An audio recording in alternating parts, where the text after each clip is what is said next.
Gelombang hijau bergemuruh. Persebaya yang tengah terperosok di jurang klasmen BRI Liga 1 membuat ribuan bonek bak lautan manusia melantangkan satu tuntutan sakral. Tambahkan pemain asing berkualitas super sebelum bajul ijo benar-benar tenggelam dalam arus persaingan liga yang makin buas dan tak kenal ampun. Bonek dibuat deg-degan. Publik Surabaya menahan nafas menunggu momen sakral Dejan Tumbas meledak sebagai striker maut. Sosok yang disebut-sebut sebagai Diego Forlannya Persebaya ini digadang-gadang bakal menyulap lapangan menjadi panggung aksi mematikan yang membuat lawan gemetar dan penonton tersihir.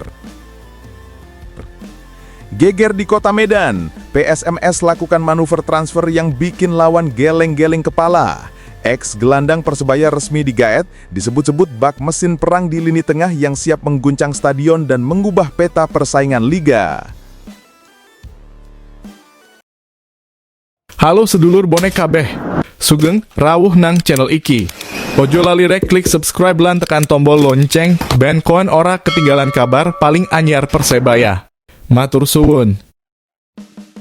Gelombang hijau bergemuruh. Persebaya yang tengah terperosok di jurang klasmen BRI Liga 1 membuat ribuan bonek bak lautan manusia melantangkan satu tuntutan sakral.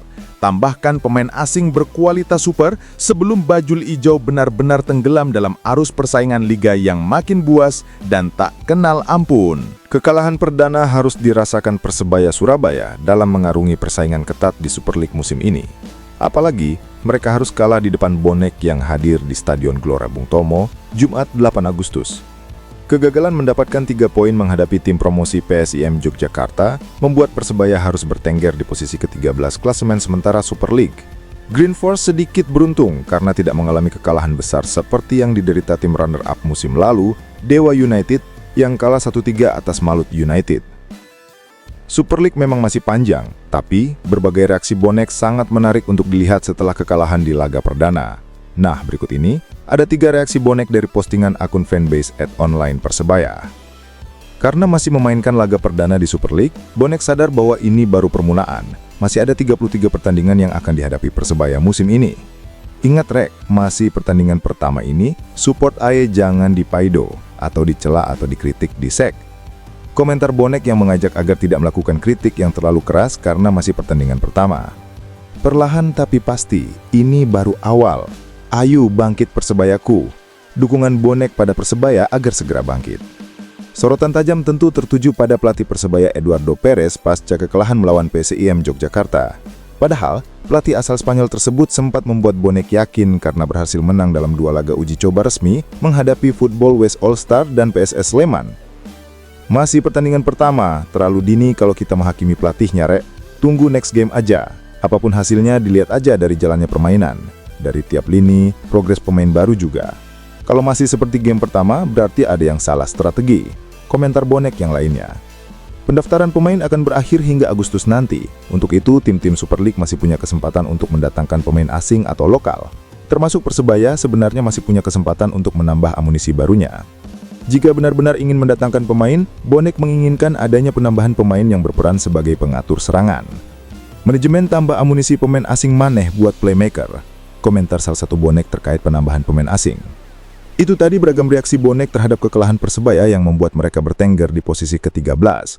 Kini, bonek menantikan perubahan permainan saat Persebaya menghadapi laga tandang melawan Persita Tangerang, Sabtu 16 Agustus.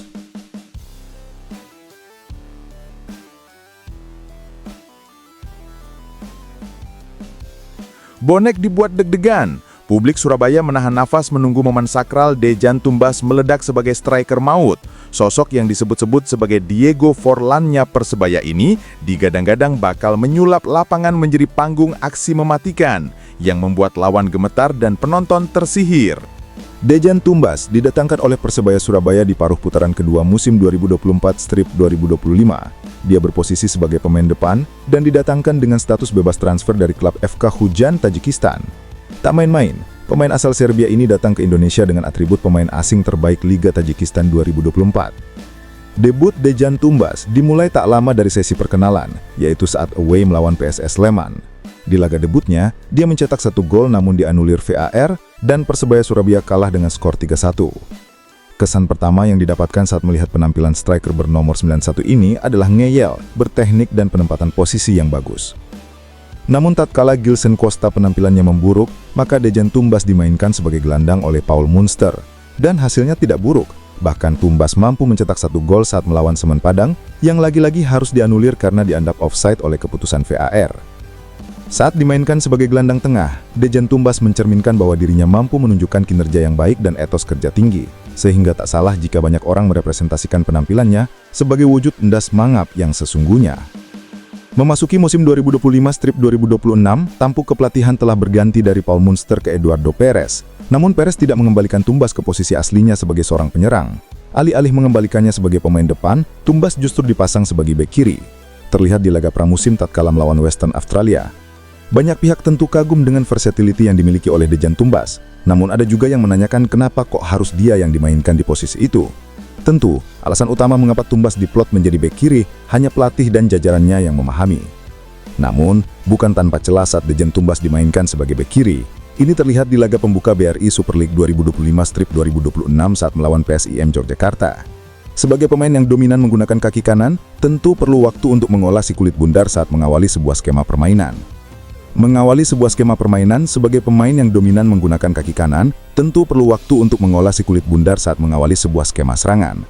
Pun, saat menyerang dan bertahan, terlihat ada sedikit rasa canggung dengan Bruno Moreira yang mengisi posisi winger kiri. Ini harus segera diatasi oleh Edu Perez, mengingat Persebaya Surabaya harus berjuang lebih keras lagi di pekan kedua saat menghadapi tuan rumah Persita Tangerang. Dalam komposisi pemain yang ada sekarang, sebetulnya banyak permutasi posisi pemain dan kemungkinan yang bisa dipilih oleh Edu Perez. Di sektor bek kiri ada Alfredo Tata atau bahkan Rahmat Irianto. Bahkan memasang Tata pun bisa menjadi pilihan satu nama pemain U22 yang wajib dimainkan di 45 menit babak pertama. Saya berpendapat jika kembali memasang Dejan Tumbas sebagai gelandang atau memainkannya di posisi naturalnya sebagai seorang penyerang akan memberikan dampak yang bagus bagi kemajuan tim baju hijau. Bukan tidak mungkin efek positif pria yang dijuluki Diego Forlannya Persebaya ini akan membuka rekening golnya yang selama ini mampet. Mampukah Dejan Tumbas melakukannya?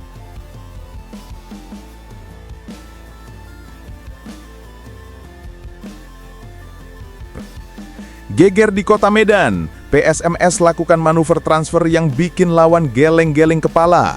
Ex-gelandang Persebaya resmi digaet, disebut-sebut bak mesin perang di lini tengah yang siap mengguncang stadion dan mengubah peta persaingan Liga. PSM Medan terus melengkapi susunan pemainnya jelang Liga 2 atau Championship musim 2025-2026. Terbaru, mantan gelandang Persebaya Surabaya bergabung bersama PSM Medan. Hal itu diketahui dari unggahan PSM Medan di Instagram resminya. Pemain berposisi gelandang itu adalah Muhammad Hidayat. Selamat datang di Medan, Muhammad Hidayat. Demikian tertulis di unggahan PSM Medan yang dilihat Senin 11 Agustus 2025. Pemain berusia 29 tahun ini sudah bermain bersama Persebaya Surabaya selama 8 tahun terakhir. Hidayat tercatat sudah membukukan 161 penampilan bersama Persebaya.